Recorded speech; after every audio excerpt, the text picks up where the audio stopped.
Climate change has affected our farming activities in so many ways. Our farm is a farming estate which is 750 hectares of land. We are involved in both agronomical as well as veterinary or livestock activities. Climate change has got two extremes. There is the extreme of drought, where there is no rain, where you've got a famine. Then there is also another one where you've got flooding. We've been affected by both.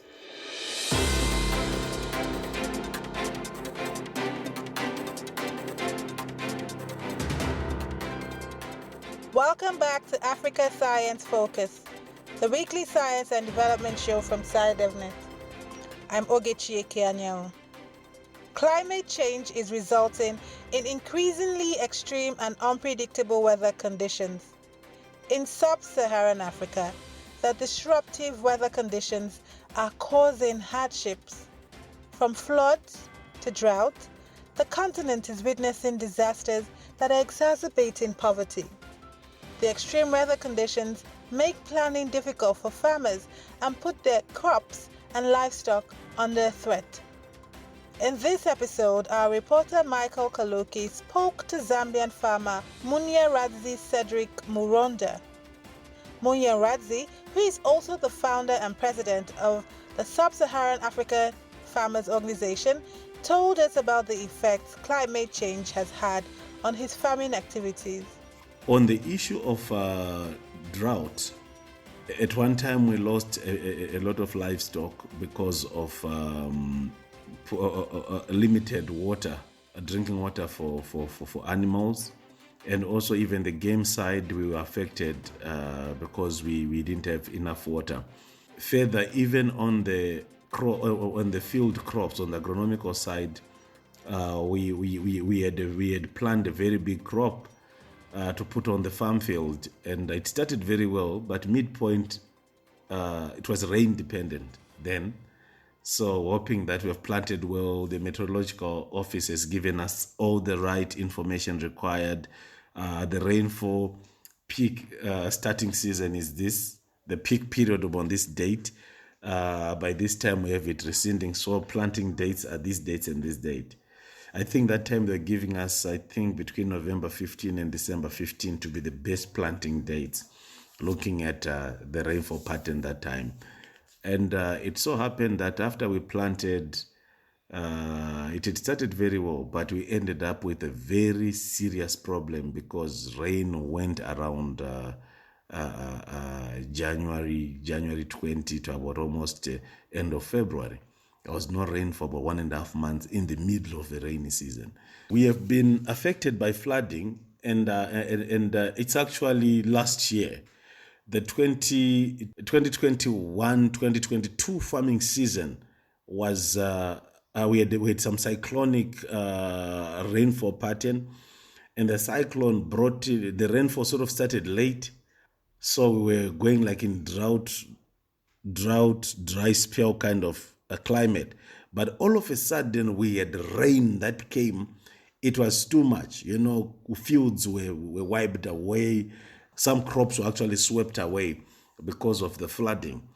We had a brood of 10,000 chickens. We found ourselves losing 9,958 birds. In terms of economical loss, we found ourselves losing almost 60,000, close to 60,000 US dollars in chickens because of flooding.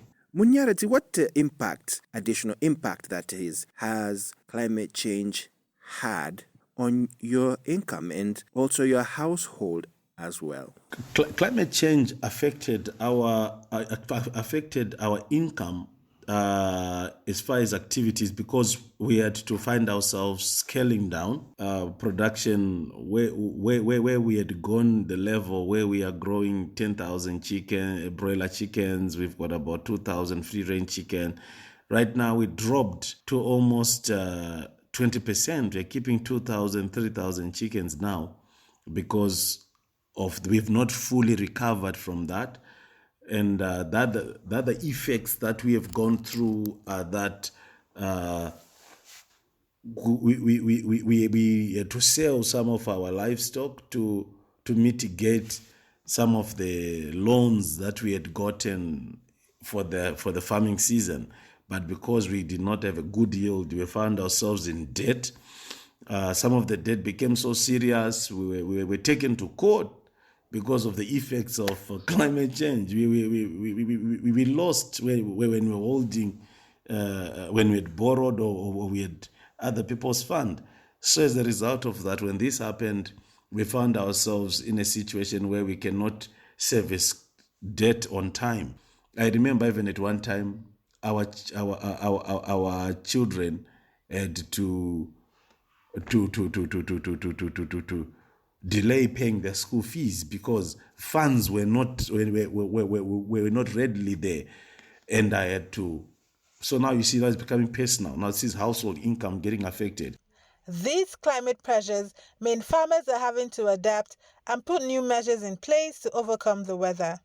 Munuaradzi spoke to us about the changes he's had to implement in his farm after experiencing huge losses of crops. The first mitigatory plan that we have effected on the farm was we went into geomatic engineering. We discovered that our farm fields were not draining water generally very well because we didn't have drainage lines. Drainage lines help the farm field to drain water from the excess water from the field. So that's the first measure we did. We had to do drainage lines on all the farm fields. Then on livestock, we decided to raise the ground. Certain crop, can I say goats, for example, our goat pen had been a bit down, but now we made sure that it's above the ground, higher than the way it had been before. We were like talking of almost 75 centimeters from the ground, but now we have actually gone slightly above a meter, just to make sure that if there's any flooding that will happen, it will not rise to reach where the goats are sleeping on top. So this is what we've done on livestock. Then as far as the cattle side is concerned, we've created one section where it's a warehouse section where in the event that there is flooding like that, we can actually move the animals and keep them into a big warehouse. Someone was laughing to say, are you trying to be Noah? Are you doing Noah's Ark? Because it's putting all the animals in an enclosure. The idea behind it is I think we've seen how stables are done. Stables are fully closed. This is the same way concept we have come up with to make sure that we do not, our animals are not affected by the effects of flooding. Munuaradzi, you mentioned that at some point there was a problem you had with not enough rainfall when you planted some crops. Have you put in place any measures to try and deal with that concern? I spoke a lot about flooding. We need to speak about the famine. What we did was we had a smaller bore before, which was 50 meters deep, and it was what we're using for household use. For animals, we're relying on the local river that which we thought was reliable.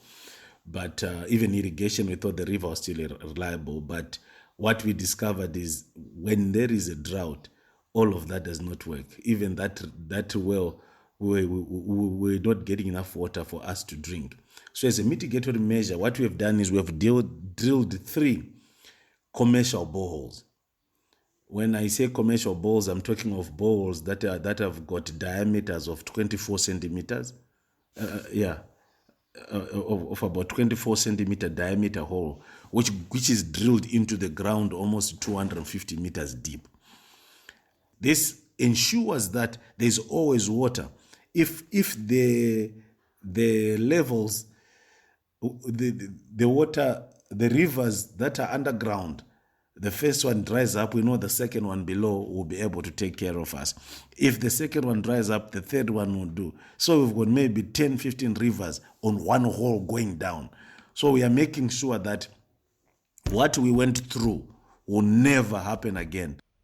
Munuaradzi's farm isn't the only one struggling under the weight of climate change. Farmers throughout the African continent are groaning under the weight of the extreme weather conditions. Dr. Mithika Mwenda is the Executive Director of the Pan-African Climate Justice Alliance. He spoke to us about the interventions that should be adopted to deal with the impact of climate change. We need to adapt. We need to build the resilience of communities at the front line of climate crisis. We need to build their capacity in terms of awareness so that they understand. We need to diversify our agriculture. When we were relying on rain-fed agriculture, we need to look for other ways of growing our crops, like irrigation, and that requires a lot of resources.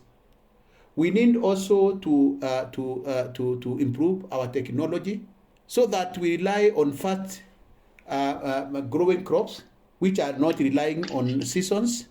But most importantly, we need communities to get resources. We need sufficient, accessible, and adequate finance. And you know who should provide this. We need actually what we call paradigm shift, even among our governments in terms of where they do things. We need to overhaul governance. We need people to take control of their lives. We need transparency when these resources, if they come, that they don't go into the pockets of few individuals. We need to protect the people themselves. We need a framework, policy and legal framework, which ensures that when building resilience is not resilience of elites, it's resilience of the people. And those are imperatives of climate justice. So what I can tell you, all those combined, is what we as an organization are calling climate justice. We need just, equitable, ecologically just, fair, inclusive climate response strategies and development pathways which are responsive to our realities and aspirations as Africans. We need involvement of the most marginalized, smallholder farmers, fisherfolk, pastoralist groups at the marginal levels, groups at the bottom of the pyramid, women and youth, and disabled people and the aged. So that is what we are fighting for. Dr. Mwenda, what would the future look like on the continent without intervention? It is very bleak. The future is very bleak, and actually we are facing, it is genocido. It is catastrophic.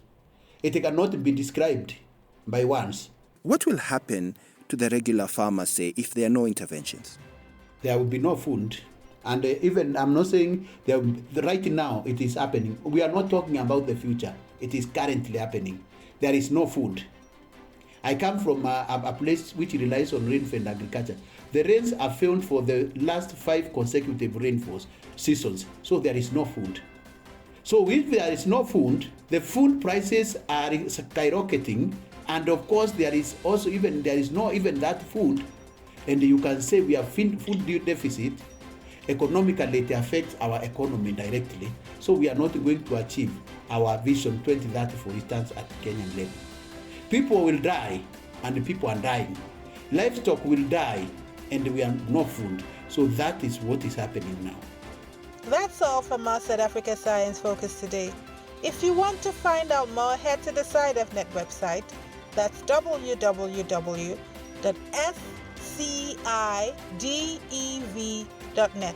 Today's show was produced by Alice Hurst, with reporting by Michael Kaluki, and editing and hosting by Ogechi Ekianyao. Until next time, goodbye.